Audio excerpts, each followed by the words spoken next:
Everybody, welcome to RBG Talks with Sarah. And we have a very special guest today. Her name is Trishauna, and we will be having a very great time. Welcome on the show, Trishauna. Hi, thanks for having me. As you can see, I'm very excited. I am too. I am too. You look lovely.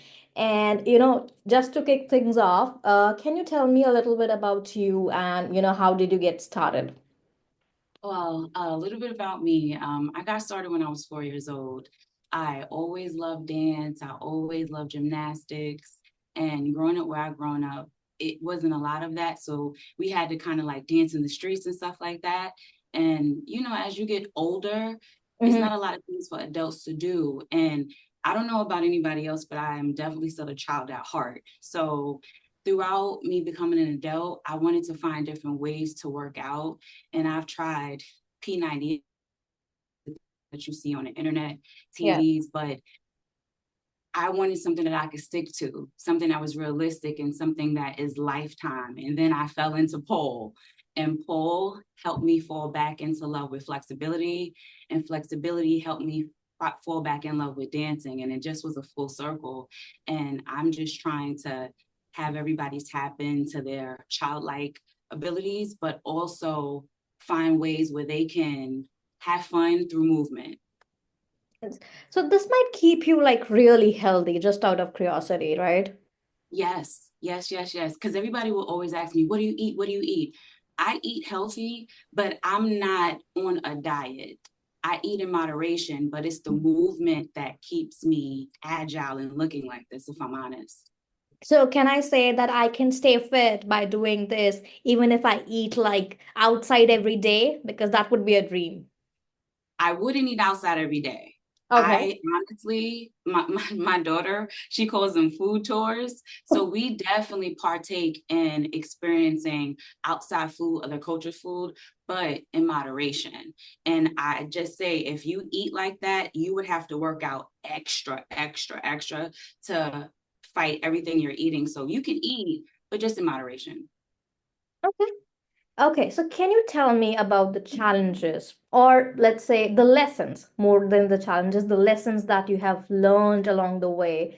Was it like when you retrospect, was it like a smooth ride? Was it easy? No, no, because when I came into pole, Mm. I started in my house when I lived in New York. So, and that was the thing. Instagram just came along, videos just started to be posting. So that was cool. But then when I wanted to turn it into a business, that's where it was like, ugh. Because as you said, if Yeah. people don't know you, they don't know your brand, they don't know if you're serious, and everybody's selling something. Yeah. So it was a smooth transition on Instagram, but when it came to saying, hey, take my classes, or hey, I have a studio now, that has been a hard transition because I'm a consumer as well. And I do want to know who I'm about to give my money to. Okay, okay. So, you know, it's a very crowded market. Like you said, everybody has to put themselves out. What do you think would make your brand unforgettable for anybody who takes one class with you? My personality. If I'm honest, I can tell stories of people that I ran into or grew up with from Mhm. when I was little till now. And it's always somebody's personality and how somebody made me feel. When I was doing pole parties, a lot of women come in and they're so excited to get on the pole. But then you also have women who are excited but might be guarded. And I had this one woman who came in, and of course I asked, can I touch you? Can I show you with permission? And everybody says, yes, yes, yes. But this one woman, beautiful woman, she would not fold. She would not let me in. And I just had to make an executive decision just to put her in a move. She already gave me permission, but she was a little bit standoffish. And when I say I flipped her up and she just released everything. And by the end of that class, she was the poster girl for everybody. We have to give my name is Juice as far as my performance name. So she was like, we have to give Juice a tip. We have to give Juice a tip. And she came up to me and she said, Juice, I just want to apologize if I was being a little standoffish or anything like that. She's like, I'm normally not like that. And she was like, this is a very vulnerable thing. And you made me feel things that I haven't felt. And I didn't know how to react to it. And I just want to apologize, but thank you so much. And that is my job. My job is to make everybody feel good about themselves. If you're having a bad day, if you're having a great day, if you're just confused, I want to be that person that you remember. So my personality is what you're going to remember, and then everything else is a bonus.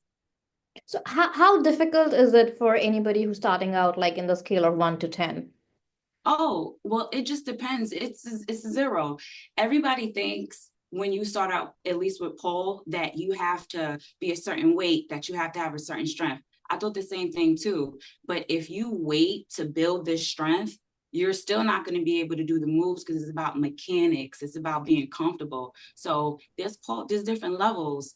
I teach low levels. I teach pole 1. I teach floor. So it's different things that you can do on pole that you don't even need strength for. You just need confidence, a can-do attitude, and just openness to be like, yes, I am going to be amazing on this. Does it, okay, let me first ask you a different question. How do you define happiness? I love this question. I define happiness as something that soothes your soul. I know everybody has real life things that they have to do in life, work a 9 to 5, do things that they have to do for the family. But happiness is something that nobody can't take away from you. And happiness is something that's not outside of yourself. And for me, movement, pole, flexibility, performing, being able to move, that is my happiness. And even though it's my happiness, I try to sprinkle it on somebody else so they can see what their happiness is. Because even if they take my class, this might just be a little piece of something, but it might spark something in them that says, you know what? I want to find what my happiness is. So I feel with my second question coming in, have you found it? Yes, yes, yes, yes, yes. When I found pole, as I said, when I was 4 years old, I seen the Universal Soul Circus and I seen this beautiful contortionist. And at the time, I didn't know what that was. I just seen a lady who was like bending her body. And I never seen that again until I got into pole. And I was like, that's what I want to do. How can I do that? And pole helped me get into contortion. So since 2013, this is my 12th year on pole, but pole helped me discover all those things that I just mentioned. So I've definitely found my happiness. Days when I'm sad and stuff like that, I can come down here or I can go to my studio. And even if once I leave, the worry tries to come back, what I done in that last hour, last 15 minutes is happiness. And the crazy thing is, when I post, somebody will comment and be like, thank you for inspiring me to do A, B, and C, or thank you for putting this funny video out because it made me laugh. So sometimes in your down moments where you're like, you know what, I'm going to dust off my shoulders and be happy, and you post, it spreads and makes somebody else happy, and it's a continuous thing. I understand that. Now our audience know you. Tell us a little bit about your business. Let them be familiarized what Juic is. Okay, so as I mentioned, Juic started in this basement right here. And I have expanded to a studio that's called Drip Drop Studios that is on Route 1, 2063, Stafford. So it is in a building on the second floor, Suite 26. Okay. So basically, I offer the same thing that I used to offer online. I give flexibility classes, heel classes, floor, chair, which I'm sitting in right now.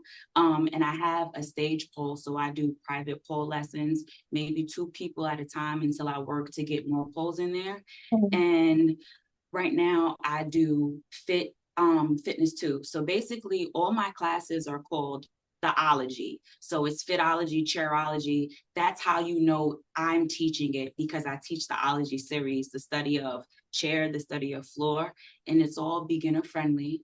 Mm-hmm. And it's different times, different schedules, and I offer an hour session, and you come in and you just learn. Right now I'm just starting out, so it's 1 to 2 classes, Okay. not every day, but I'm trying to do night classes and sometimes morning classes just to see what customers want and like. But I have classes every day of the week for everyone. Okay. Now, you did the biggest job, okay? You put yourself out there starting this business. What was the toughest decision you had to make in this business? Because that's very important for people to understand. To believe in myself, that was one of the toughest things, because anybody can say they could do anything, but if you don't believe that you can do it, you're not going to do it. And opening my business, I had it for a year before I opened, Mhm. because it was a lot of starts and stops and money and things like that. And if I didn't believe in myself and believe in God, I wouldn't have had an opening. And then I had people like, "Are you opening?" And then when I finally opened, I was like, "Yay." But then when the opening day ended, it's back to the grind. It's back to letting people know you're there. So even in these moments, I've had ups and downs, but I still believe in myself. I still know that what I offer helps people. And the only thing is, they don't know I'm there. That's the only thing. So it's not that people don't want to support it. It's, I don't have a sign. I'm working on that. So I'm literally like in the streets, like, come to Juic3 Studios. Don't we all start like that? Like, self promotions and everything. Now, coming in 2025, Trishana, how important is the online market, the websites, the branding, do you think, for your business? I was online before online was popular. I was online when they were like, you don't even need a website no more. You got Instagram, you got Facebook. But seeing that these apps go down, Yes. what happens? My Facebook, I had thousands of followers. It got deleted in the middle of a challenge. I Wow. get shadow banned on Instagram. When I did come back on Facebook, I got 8.6 million views, and then my Facebook page skyrocketed. So I've had great ups and downs on social network. I even get paid on social network, but the only thing is, got to keep posting. It's like, got to keep pushing out that content, because if you miss one day, the algorithm does not like you. So I have a love hate um with the internet, but I'm always going to be here. So that was kind of my front line, being on the internet. So the internet knows me. It's now transitioning your internet fame, so to speak, or your internet followers and likes to transition to real life. And that's what a lot of people don't understand. Real life as a performer, in real life as an entrepreneur, people know me, but I've also worked for other people and helped them build their brand. So I'm just trying to do what I've done for other people for myself. And it's not as easy as just dancing and saying, look, I have talent. It's Yeah. personality, it's the talent, it's them trusting you, it's them saying, if I give you my debit card, you're not going to swipe it for unauthorized charges. It's those things. Let me ask you a tough question here, okay? Do you think you really have to change your personality to be online? You know, A lot of people struggle here, QK, because yeah. they feel that if you have to be in front of a camera or be there every day, you can't be yourself. How true is that? Um, I guess it just depends on what kind of fame you want or how fast you want it.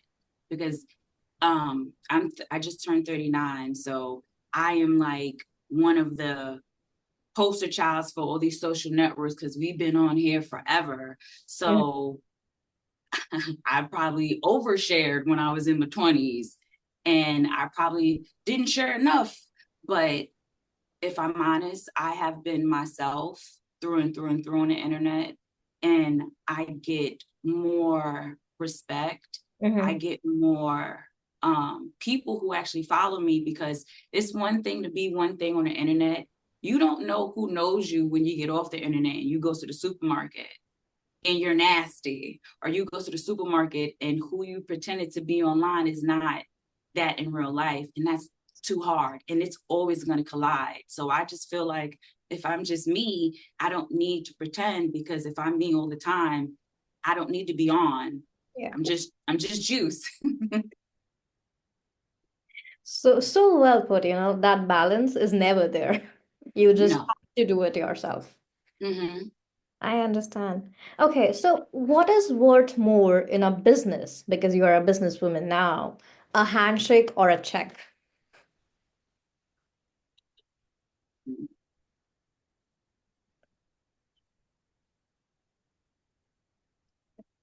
I'm going to answer two ways. Uh-huh. Of course, the check is very important because it's money, Yes. but and that's how you pay bills. But if that handshake isn't there, because I want a relationship so that the money could be there consistently, I want both. I want the handshake first in the check, not just the check. And you don't trust me, or you find somebody else that you think is cheaper or more affordable. I want to build a relationship with you so that you feel comfortable with me and things like that. Just like my landlord, I've been here 10 years, I have a relationship with her. If I need to be late, I can tell her because she knows I'm always on time and life happens. So that's what I want. I want the handshake and then the check. So is the check also important to maintain those handshakes? Can we put it The that check, way? yes, the check is very important to maintain the handshakes, because if the check don't come, then how you shaking my hand? I get it. Okay, let's come down to Virginia. How long you have been here? um, I've been in Virginia 10 years. I've been in this house 7, but I've been in Virginia 10 years. I moved out of New York in 2015. Mhm. So February 1st will make 10 years that I've been down in Virginia from New York City. What do you love and what do you not love about the city? About New York City? No, no, no, Virginia. Oh, what I love about down here is when I left New York, I was like, there's no pole down there. There's nothing. And then I came down here and was like, hold on. This is like one of the capitals of pole flexibility performing. I did not know. But what I don't like is I'm like, hey, come to Stafford. Stafford's far. A 45-minute drive to Maryland can turn into an hour and a half to 2 hours because of traffic. And that's what kills me sometimes, because when you live in New York City, it's a train, it's a Yeah. bus, it's a cab, it's LIRR.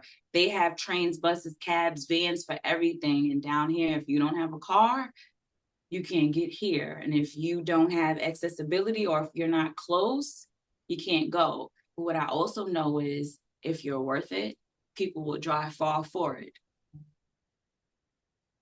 So well put. So well put. All right. I think I'm gonna end up on our next like last question of the series. What is your biggest fear and biggest strength when it comes to this business? I guess my biggest fear is failing Hmm. and people watching me fail, because as much as I watch reality TV and be like, ooh, girl, I could never put my business out there. I I am putting my business out there. You Come and are drink my out there. studios. Yes. So my biggest fear is failing in front of people, but I rather say I've tried than not tried. And what was the other part of the question? I'm sorry. What is your strength? Oh, strength. Do you want to show I'm like, your strength on the poll? I think that would be the best answer if you can. okay, well, let me wipe it down a little bit. I thought let's show it in a fancy way. Yes. Okay. Let me put some alcohol on this bowl really quickly. So we always need to put some alcohol on the bowl to wipe it down. Mm-hmm. Um, especially if we touch it a lot. And if you are a sweaty dancer, which my hands get very sweaty very quickly, we have different kinds of pole grip as well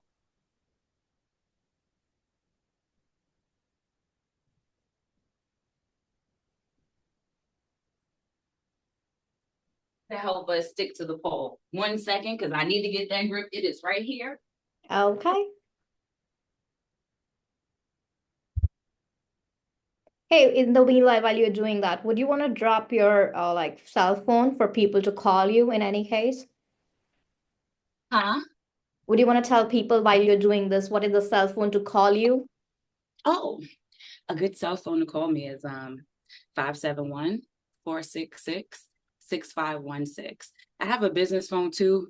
I Mm, won't lie, I don't know it as of yet. So you that's can okay. just call my other personal phone number. I will answer. Receive text messages too. That's fine because I know sometimes it's easy for people to send a text message. And I always answer. I answer every comment on Instagram. So I'll answer text messages. Perfect. Now our viewers know how to call you or reach you. Yes. So, like I was saying, as far as grips, there's different kinds of grips and tacks. Okay. Pole poise, one of my friends that I know, she makes her own grip. It helps you stick. So a lot of women or men, or they, him, her, she, you will stick to the pole regardless, sweaty or not. There's always something. They even make tacky pants. Mm-hmm.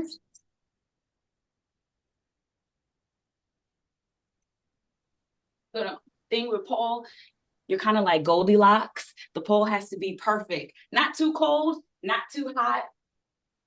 Okay, so I'm gonna do, I don't know, a handspring. Oh my God. I'm trying to spin. There we go.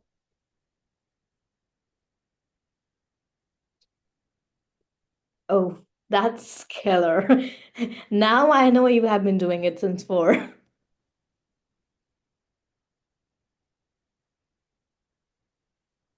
Wow. And then we have floor moves.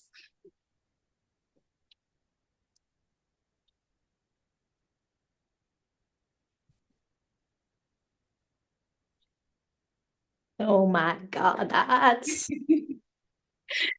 so wonderful. I think this was the best way to tell your strength. Nothing in words.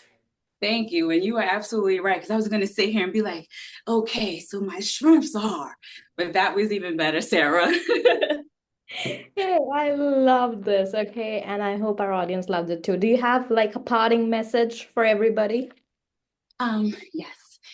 If you want to know more about Drip Drop Studios, trying to catch my breath, you can definitely